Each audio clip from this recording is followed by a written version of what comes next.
அனைவருக்கும் அருள் சரவணனின் அன்பு வணக்கங்கள். இன்னைக்கு பதிவு ஒரு அருமையான ஒரு சப்ஜெக்ட் பற்றி இன்னைக்கு நம்ம பார்க்கலாம். சைக்கோ சிம்பாலஜி சொல்லுவாங்க. அதாவது என்னென்னா, ஒரு 20 வருடங்களுக்கு முன்னாடி இந்த நினைத்ததை நிறைவேற்றும் சிம்பல்கள்னு சொல்லி ஒரு புத்தகத்தை படிக்க நேர்ந்தது. அந்த புத்தகத்தில் நிறைய அருமையான விஷயங்கள் கொடுத்துருந்தாங்க.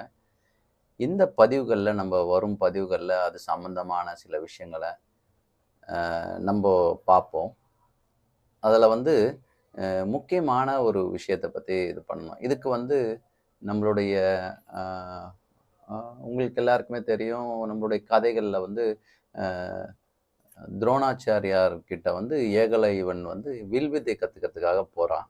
ஆனால் அங்கே பார்த்தீங்கன்னா அரசர்களுக்கு மட்டும்தான் நான் சொல்லிக் கொடுப்பேன்னு சொல்லி ஏகலைவனை வந்து திருப்பி அனுப்பப்படுறாரு. ஆனால் அந்த ஏகலைவன் என்ன பண்ணுறாருன்னா, அந்த தன்னுடைய குருவாக நினச்சி அவருடைய சிலையை செஞ்சு அந்த சிலைக்கு முன்னாடி நாள்தோறும் இந்த வில் வித்தையை பயிற்சி செய்கிறான். பயிற்சி செஞ்சு அதில் வெற்றியும் அடைகிறான். அவங்க எல்லாருக்குமே தெரியும். இது எப்படி நடக்குது? சும்மா இது ஒரு கதை மட்டும் இல்லை.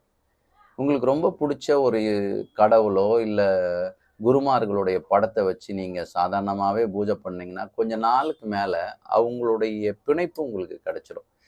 இதுதான் வந்து சைக்கோ சிம்பாலஜின்னு சொல்லுவாங்க.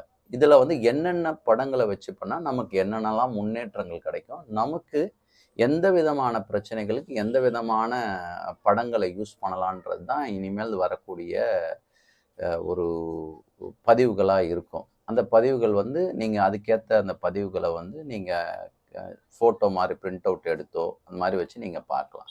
சரி, இந்த பதிவில் வேறு என்ன, இதை எப்படி நம்ம பயிற்சி பண்ணலாம்? இதை வந்து நாள்தோறும் நீங்கள் தூங்கிறதுக்கு முன்னாடி இதை வந்து படுத்துட்டோ உக்காந்தோ எப்படி வேணாலும் பண்ணலாம். இதுக்கு என்ன பண்ணலாம் அப்படின்னா, ஏதாவது ஒரு படத்தை எடுத்து வச்சு ஒரு 4 கண்டிஷன்ஸ்ன்னு சொல்லலாம். 4 முறைகள் இதை எப்படி பண்ணலாம்னா, முதல்ல அந்த படத்துக்கு வணக்கம் சொல்லிடணும். வணக்கம் ஒரு 3 முறை வணக்கம் சொல்லிட்டு, அதுக்கப்புறம் வந்து உங்களுக்கு பிடிச்ச விஷயமோ உங்களுக்கு நிறைவேற வேண்டிய விஷயத்த மனசில் நினச்சிக்கணும் 3 முறை. இப்போ சப்போஸ் வந்து எனக்கு வந்து நான் ஒரு எக்ஸாமில் பாஸ் பண்ணணும்னா, நான் அந்த எக்ஸாமில் நல்ல விதமாக நல்ல மார்க் எடுத்து பாஸ் பண்ணணும் அப்படின்னு ஒரு 3 முறை நம்ம வந்து அதை சொல்லணும். அது எதுவாக இருந்தாலும், ஒரு வீடு வாங்கினேன்னா கூட நான் வீடு வாங்கணும், எனக்கு வீடு வாங்கணும்னு சொல்லி 3 முறை சொல்லிவிட்டு ஒரு 15 நிமிட நேரம், முதல்ல ஒரு 10 நிமிடத்துலேருந்து ஆரம்பிங்க. 10 நிமிடம் அந்த படத்தை கையில் வச்சு பார்க்குறீங்க. ஒரு 10 மினிட்ஸ் பார்க்குறீங்க.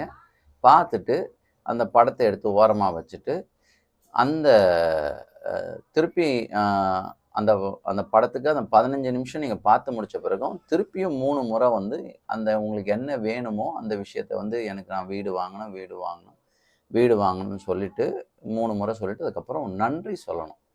நன்றின்னு 3 முறை சொல்லிவிட்டு அந்த படத்தை ஓரம் வச்சுட்டு நீங்கள் படுத்து தூங்கிடலாம். இது படுத்து தூங்கும் போது செய்யறது ரொம்ப சிறப்பு. அதே நேரத்தில் ஒரு சிலருக்கு வந்து இரவில் வந்து நான் வேறு வேலை செய்கிறேன், எனக்கு வந்து இரவு பணிகள் இருக்கிறவங்க வந்து பகல் நேரத்தில் தூங்கும்போது தூங்கிறதுக்கு முன்னாடி செய்யலாம். அதே நேரத்தில் இதை வந்து செஞ்சிட்டதுக்கு பிறகு படுத்து உறங்கிறது ரொம்ப நல்லது. ஒரு வேளை உங்களுக்கு வந்து அந்த செய்ய முடியல அப்படின்னா சாதாரணமாகவும் நீங்கள் மற்ற வேலைகளை கூட பார்க்கலாம். ஆனால் தூங்குனீங்கன்னா நல்ல ரிசல்ட் உங்களுக்கு கிடைக்கும். இதை நாள்தோறும் நீங்கள் பயிற்சி செஞ்சு பாருங்கள். இந்த பயிற்சி செய்கிறது மூலமாக நிறைய நல்ல ரிசல்ட்டுகள் வரும். இது வந்து நாள்தோறும் ஒரே ஒரு நாளில் செஞ்சால் வருமா அப்படின்னு கிடையாது. இந்த சைக்கோ சிம்பாலஜி வந்து அந்த அந்த சிம்பிள் வந்து உங்களுடைய வலது மூலையில் பதிவாகிற வரைக்கும் நம்ம இதை திருப்பி திருப்பி திருப்பி பார்க்கும்போது நல்ல மாற்றங்கள் நிகழும்.